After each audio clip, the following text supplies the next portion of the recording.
everybody. Welcome back to my AlphaBest series of lists where I give you my top 10 favorite games for each letter of the alphabet. Today, letter B. Or maybe in this one I should have said letter battle. And the reason I say that is because I believe 6 of my games start with the word battle. Sam says it's because I'm very warlike. We'll start here with number 10, and that's Battlestar Galactica. Now, Battlestar Galactica is a game that has fallen a bit for me over the past years, mostly because of the length of how long the game takes to play. However, it is still an amazing experience. If you don't like Battlestar Galactica or have never watched a TV show, this game still presents a very great trader versus non-trader. It's a cooperative game, but it's really almost team versus team in a sense, the Cylons versus the humans. And if you have seen this show, this has pretty much everything that's cool in the show in one form or other, or at least in one of the expansions.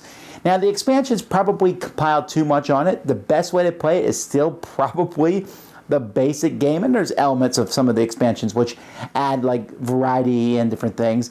And I think the game also plays best with maybe 6 players than it does with a lower count. But there's still a lot in this game, very thematic, cool. It took Shadows over Camelot kind of and really pumped it full of theme. Number 9 is Blue Moon City. Now, Blue Moon City is a game from Dr. Rainer Knizia. It is a game that was based on the same theme of Blue Moon, which I did not enjoy at all. But Blue Moon City had something to do with where you're building a city and you have tiles. But what I really liked about the game was there's this deck of cards, and you had these cards, and you needed these cards to build different buildings of the different races that were putting the city together, but they also gave you special abilities, so you decide whether you would use it for the ability or use it to build buildings, help other people build buildings, and get some extra things, and you could kind of chain reaction off of that. Some pretty neat concepts, Blue Moon City. Number 8 is Baseball Highlights. Baseball Highlights, or Baseball Highlights 2045, from Mike Fitzgerald is just...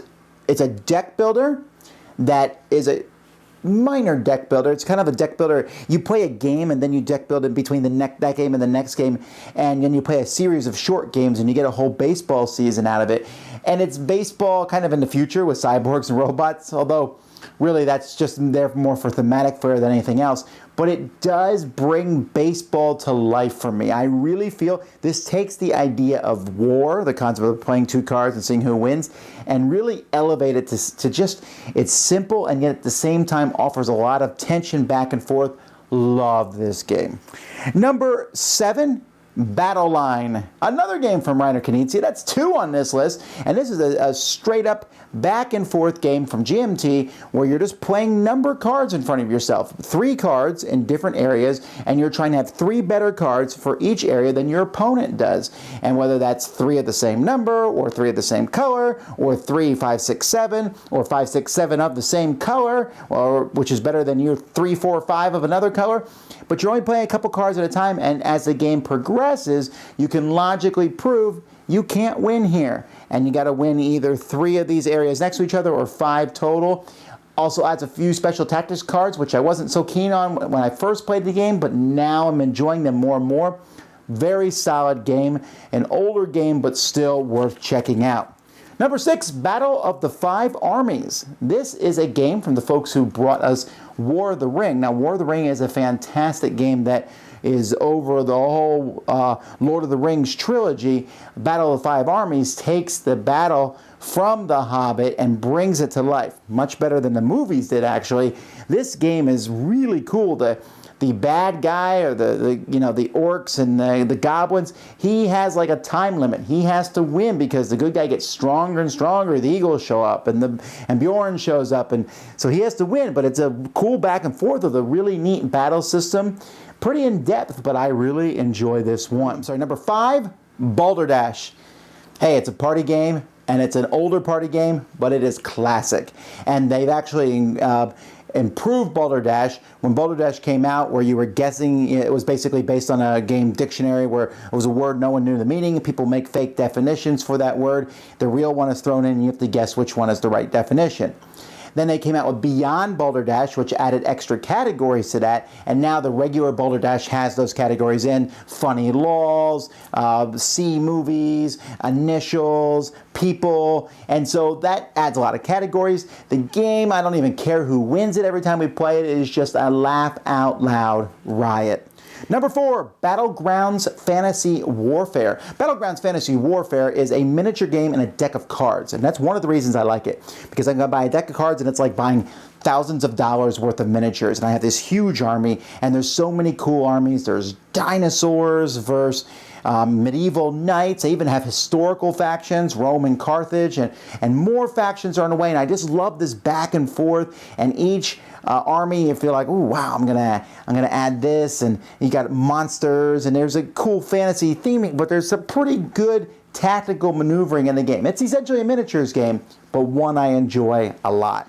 Number 3 is Battle Con. There's War of Indines and Devastation of Indines. You want to play Street Fighter, Mortal Kombat, whatever, the card game, this is that. You take one character, your opponent takes another. They're very different. Each character has different moves, and you are combining 2 cards to make a move that you're playing against your opponent, and then you resolve these moves, and you're trying to, each character is a very different field. Maybe one person moves back and hits from afar, another person comes in close, some people summon zombies to fight with them, another person makes duplicates of themselves. Maybe you might have a familiar who helps you. Time warp portals around the board. It's really interesting, but the game is not that complex. It looks super complex, but you're really only playing with 2 small decks against each other. They added a whole lot of extra stuff that you don't need. Just that basic version is the best way to play the game. A solid 2-player fighting game, BattleCon. I'm noticing a lot of these games on this list are 2-player. Battle Lore 2nd Edition is number 2. The original Battle Lore, I've enjoyed that. It was a continuation of Memoir, brought fantasy, but really didn't bring that much fantasy into the game. It added some fantasy, but when they redid the whole genre with Battle Lore 2, where they brought in Terranoth, which is Descent and Runebound are based in that, and they have all these creatures. That's what I always wanted. A big board of monsters that are going up against your big board of monsters with that simple commands and colors, great dice, a really cool setup against the other person, a fast, easy, flowing game. Oh, just phenomenally put together. Really enjoy this one, Battle Lore 2nd Edition. And my favorite B game, well, this one is hot right now, but it doesn't make it any less good, and that is Blood Rage. Eric Lang, a couple of years ago, came to me and said, I'm designing a game that it feels like I'm designing it for you. And I was like, well, what game is this? Well, it turns out it was Blood Rage. It had miniatures. It had drafting. It had fighting with combat. That was just like one of my favorite games, Cosmic Encounter. It had getting points when you lost, getting points when you won, tricking and deceiving each other. Oh, so much is in this game. This game is phenomenal. We will still be talking about this game in 10 years. I know that it's a hot thing right now, but it is even better than people are giving it credit for. I'm really enjoying this one. Easily my game of the year for 2015, and my favorite B game, that is Blood Rage. Hey, join me next time and I'll talk about my top 10 games from the letter C. Thanks so much for watching the Dice Tower videos. Find more great videos and reviews, as well as our top-rated audio podcast at Dicetower.com. You can also find other great shows at DicetowerNetwork.com. I'm Eric Summerer, and you've been watching The Dice Tower. The Dice Tower is sponsored by Cool Stuff Inc., where you can find great games for great prices. Cool stuff in stock. Check them out at CoolStuffInc.com.